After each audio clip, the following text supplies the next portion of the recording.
Hello students, मैं diet प्रवक्ता अंजलि आज के ऑनलाइन क्लास में आप सभी का स्वागत करती हूँ। स्टूडेंट्स, आज हम डीएलएड 4th सेमेस्टर के शांति शिक्षा एवं सतत विकास में हिंसा के बारे में चर्चा करेंगे। हिंसा से कभी किसी का भला नहीं हुआ है, अगर हुआ है तो बस नुकसान। प्रकृति भी अपने विनाश से मनुष्य को इतना नुकसान नहीं पहुंचाती जितना कि एक मनुष्य दूसरे मनुष्य को नुकसान पहुंचाता है। हिंसा समाज में डर का वातावरण उत्पन्न करती है।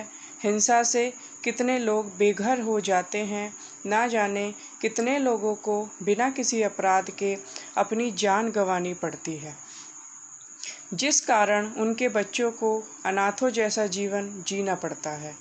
हिंसा होने के कई कारण होते हैं। कुछ लोग जाति धर्म के नाम पर हिंसा करते हैं और समाज में अशांति पैदा करते हैं। जैसा कि महात्मा गांधी ने कहा है कि किसी व्यक्ति के लिए बुरा सोचना या गलत भाव रखना हिंसा है। महात्मा गांधी ने कहा है कि हिंसा सिर्फ शारीरिक और मानसिक प्रताड़ना देकर ही नहीं होती है, बल्कि अगर हम किसी के लिए अपने मन में बुरा सोचते हैं या गलत भाव रखते हैं तो ये भी हिंसा है।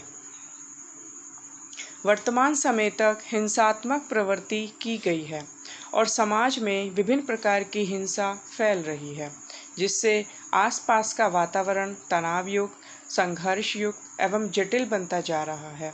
हिंसा केवल भारत के लिए नहीं बल्कि संपूर्ण विश्व में एक जटिल समस्या बनी हुई है। इस समस्या का समाधान शिक्षा द्वारा ही संभव है।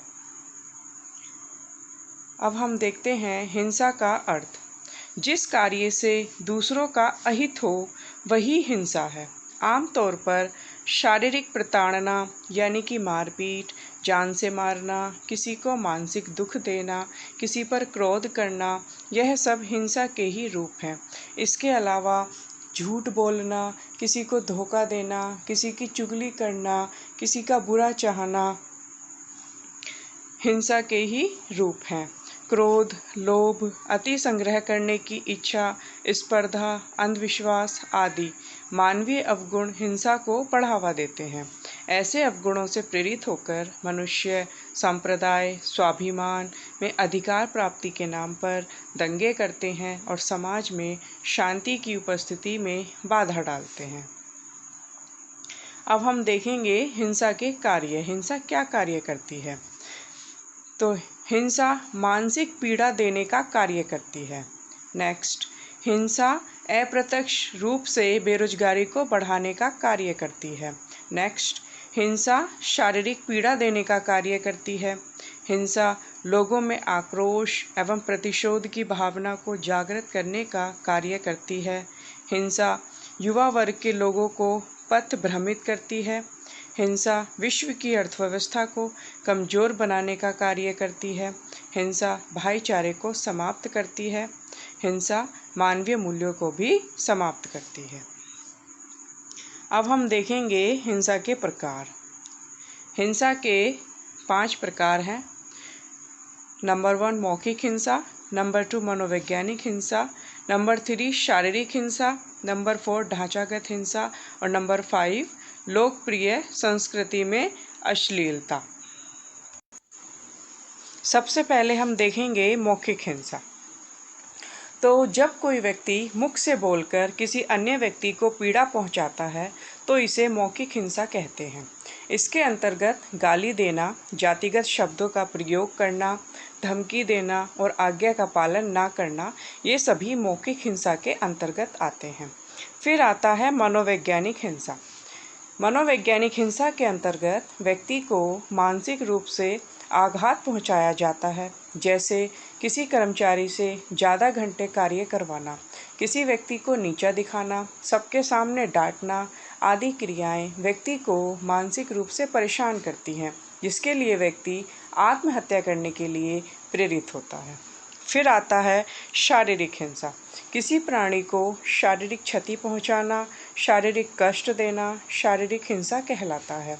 इसके अंतर्गत व्यक्ति से अधिक काम लेना, शारीरिक चोट पहुंचाना, शारीरिक दंड देना आदि आते हैं।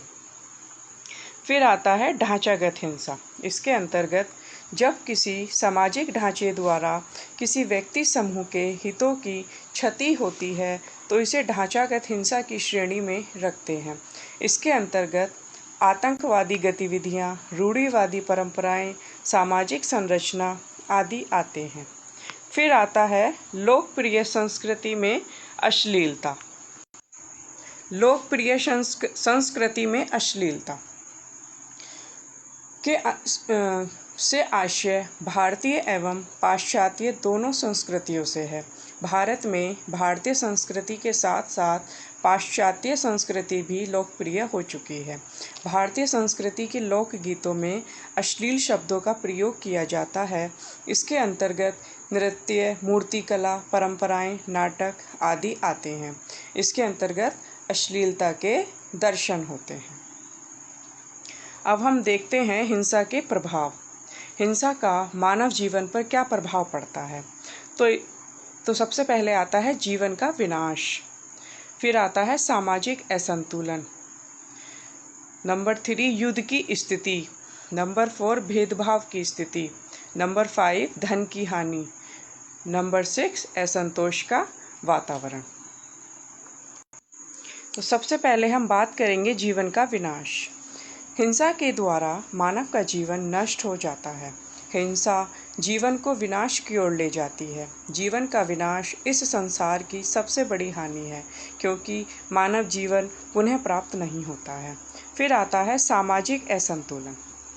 हिंसा के द्वारा सामाजिक असंतुलन होता है।